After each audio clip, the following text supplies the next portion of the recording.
Hey guys, welcome back. Today I bring you a look at Ancient Feminine Wisdom of Goddesses and Heroines Oracle by Steventon and Brian Clark, and it's from US Games. So as you can see, it is a standard tuck box that includes 52 cards and an instruction booklet. And this is back in print again. And I had no idea that it was out of print or that it had even existed, but I am a huge fan of Greek mythology. I have been reading these stories since I was a kid, whenever they started teaching it in school, so I guess middle school. So I'm by no means an expert, but this is one of my favorite genres. So let's take a look at the little white book first. Excuse me.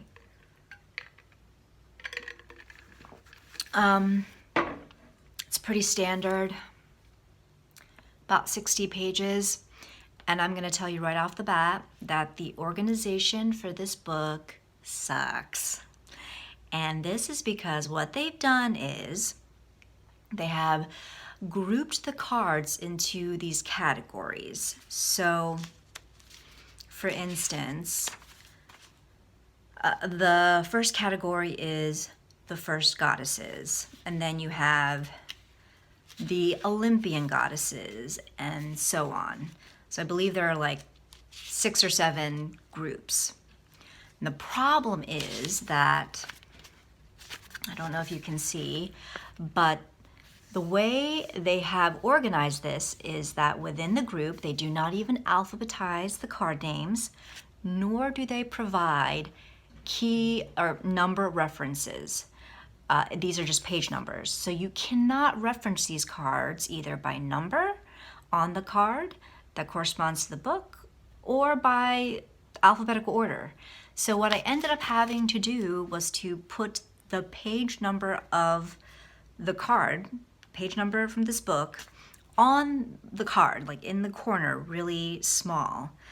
And I wasn't a fan of doing that, but I really didn't see any other option, because trying to use this little book was getting really old really fast. So that is my biggest gripe with this little booklet. So the booklet devotes about a paragraph for each card. It's about that long, which gives description of the story and how it relates to the chosen keyword on the card, and then the message of the card, the interpretation, and then it ends with a feminine wisdom, which is just like a brief overarching takeaway. Then in the back, it provides ways in which you can use the deck. So you can petition the goddess. It gives you instructions on how to do that. There's a lunar oracle spread that you can use, and then the wheel of the year journaling with the goddess. So this looks like an exercise in journaling using the deck. So there's that.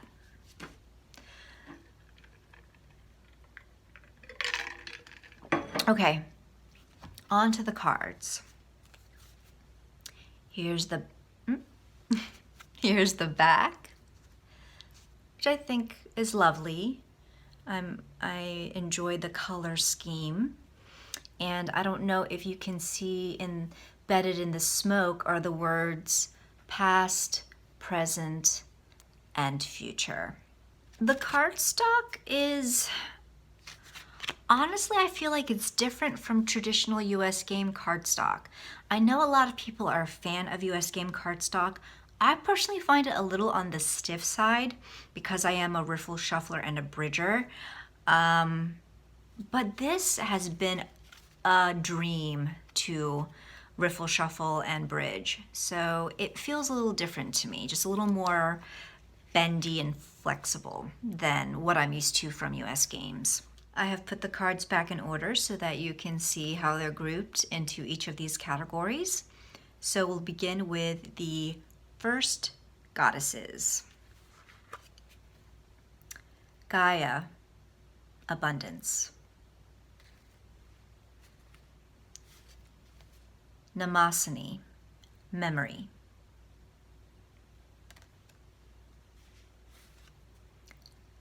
Themis, justice.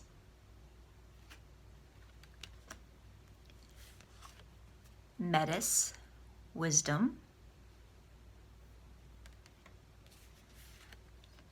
Nemesis, retribution.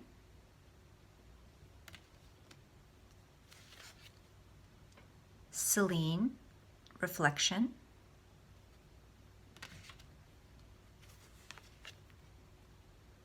Eos, dawn. And Amphitrite, depth of feeling. So as you can see, these illustrations are more old school classic. It's very nostalgic to the types of images I would see as a kid growing up, reading stories and reading from collections and anthologies. So I quite enjoyed this style of imagery. And I think it lends well to the theme of Greek mythology. All right, the next group is the Olympian goddesses. Hestia, hearth. Demeter, or Demeter, letting go.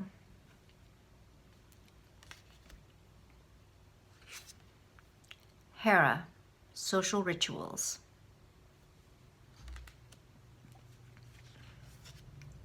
Aphrodite, desire.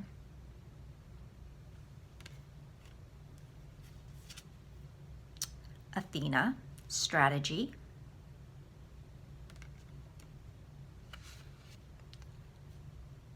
Artemis, nature. Next group is the Chthonic goddesses. These goddesses dwelled in the earth and ruled the underworld.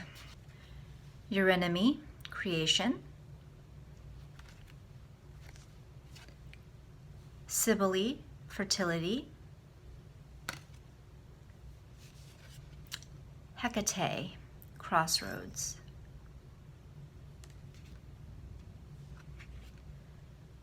Persephone, descent.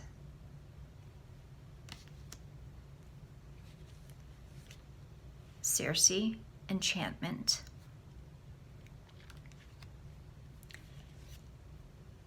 And Eris, strife.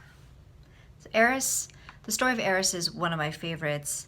If you're unfamiliar of Eris and the Apple of Discord, do look up that myth. It's a lot of fun, and she essentially is the one that begins the Trojan War. So it's a good story. So the next category is guardian goddesses, and they guarded spheres of life important to the ancients and personified virtues, morals, and attributes necessary for enriched lives.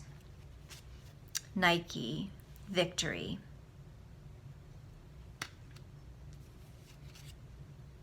Iris, rainbow. Hygeia, health.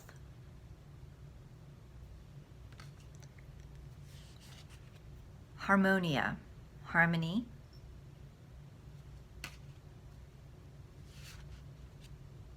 Hebe, spiritual sustenance. And Tyche, fortune.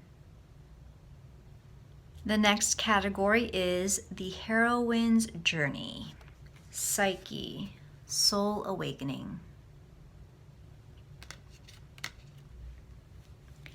Ariadne, soulmate.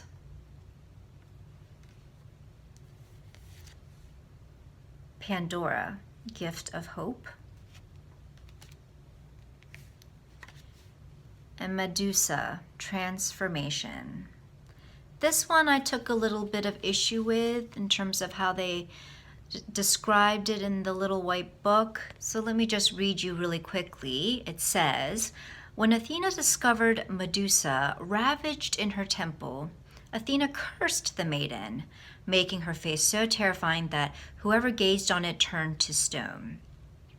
And then I'll skip ahead. As Athena's shadow, Medusa reminds us that when negative or difficult feelings are repressed, their denial petrifies the soul. In a psychological context, Medusa represents the destructive force of feelings not faced. This card encourages us to be honest with our feelings in order for transformation to occur. So I look at this, but then I read that, which discusses transformation, the way I interpret it, in context to Athena, because clearly Athena's got some issues to unpack, being as Medusa was raped and Athena punished her for that. Now, I've heard different versions where either Medusa consensually has sex with Zeus in Athena's temple, so Athena's pissed and that's why she punishes her, or that Medusa is raped by Zeus in Athena's temple, and Athena, in her interesting way of trying to protect Medusa, turns her into this Gorgon as a means of preventing further rape or future rape. So this interpretation is a little different, and I don't mind it. I just feel as though it's a little bit disjointed when we talk in terms of transformation. And then the feminine wisdom goes on to say, Medusa is the transforming nature. So we go from, the transformative, the positive transformative aspect that we're looking for by being honest with ourselves when we look at Athena's story, to Medusa being the transforming nature of the dark feminine. Her spirit is liberating and life-giving when the depth and honesty of feelings are expressed, but she turns monstrous when her powerful force is denied or split off from rational intellect. To me, that doesn't seem to complement what I know of Medusa. And again, I don't know it all, so maybe there are other interpretations out there, but I've only ever seen Medusa depicted as fierce, bitter, and super pissed. I have never seen this dual nature of being liberating and life-giving or monstrous. It's always just been the kind of one-sided depiction. So I had a little bit of trouble digesting that. The next group is lovers and partners. The first one is Helen, beauty. And this was another one that I had a little bit of, that gave me a little bit of pause when I read the little book. The message is that this card encourages you to value your gifts of inner beauty and self-worth. And I guess where I hesitated is that the connotation of the message is more, I guess, affirming and nurturing, and that's not quite how I see this story. So maybe if they had just rephrased it differently, because to me, the story of the Helen of Troy and the Trojan War, it's really a tale of caution. So to me, the better message would have been, take care that you do not focus on the external or the aesthetic, and turn instead to the internal when it comes to yourself or others around you. So maybe it's just the way it was phrased, but it did give me pause. Clytemnestra, outrage. Penelope, faithfulness. So for the rest of these, aside from those two that I mentioned, the keywords make sense to me in connection with the figure and the mythology behind that figure. So Calypso, we have lover. Echo, unrequited love.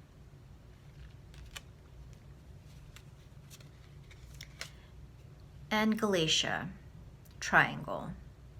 This one was a little bit unclear until I read the guidebook, and now it makes sense. Next category, the power of the heroine. More, fate,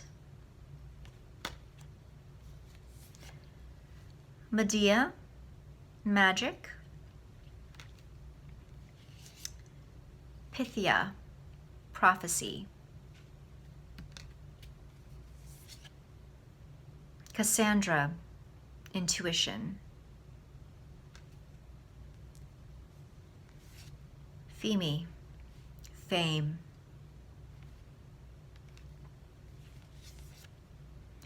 Carpo, summer fruits,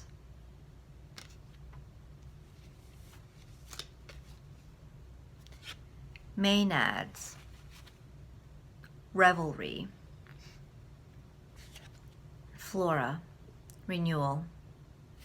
So the next group is the virtues of the heroine. Okay. First card is Amalthea, nurturing. This image really perplexed me because I am not familiar. Stop it, Lulu. I am not familiar with the story of Amalthea, so I was like, what is that thing shooting from out underneath her skirts? What is that coming from her vajay? Turns out Amalthea kept young baby Zeus hidden in the folds of her skirts to protect him from his devouring father. So that bulge right there is little baby Zeus. I am not sure why you would hold a baby quite like that, but whatevs. Alcestus, devotion. Antigone, loyalty. So I am not familiar with this scene. I read both Oedipus and Antigone. This shows Antigone leading her blind father Oedipus, and I don't recall this scene. Doesn't mean it didn't happen or it's not written elsewhere. And the keyword loyalty makes sense to me, but it makes sense more in terms of in the play Antigone, the whole plot arc centers around her dead brother actually, and her loyalty for her dead brother. So I get the keyword. I don't know how well it matches this scene. Iphigenia, sacrifice. Hesperides, guardians. Charities, grace. Oxo, increase. And finally, Penthesilea, Amazon. I'm not sure if you can see, but she has only one breast because common to myth, Amazon women cut off their one breast so that they could be more agile and adept with their bow. So on the whole, I like the images. I like the goddesses and heroines that they've chosen. Excuse me, aside from a couple of the cards that I mention, I think the keywords match pretty well. In my experience with working with this deck so far, I have found that having a little more knowledge about each of the stories, past what they give you here, is going to be helpful and has been helpful to me. Now, certainly, it's not that this book is worthless, not by any means. They give you just what you need to know to work with the deck and understand the myths. And, they even provide some explanation of the symbols that you'll see in the cards. But I will say that my readings and my draws have been further enriched by, thank you, what was I saying? Yeah, so my readings have been further enriched by having that knowledge. And so some of these, I can't even remember what I was saying. Did I already say some of these stories I already knew, and then there were a few that I didn't know. So I just went ahead and Googled the myths and looked into it a little more. If you're unfamiliar with Greek mythology, but you still love these images, you're still interested in the deck, by all means, do not let this stop you. Get the deck for sure. And read the little white book. And then I would just suggest that you Google the stories and just read up a little more on the myths, because one, they're fun and entertaining, and two, I do believe that having that further knowledge will provide you with further insight when you work with the deck. I hope this was helpful to you. Please do let me know in the comments below your thoughts about this deck, whether you're thinking of getting it, or maybe you already have it. Let me know your experiences with working with this deck. All right, I will see you in the next one. Bye-bye.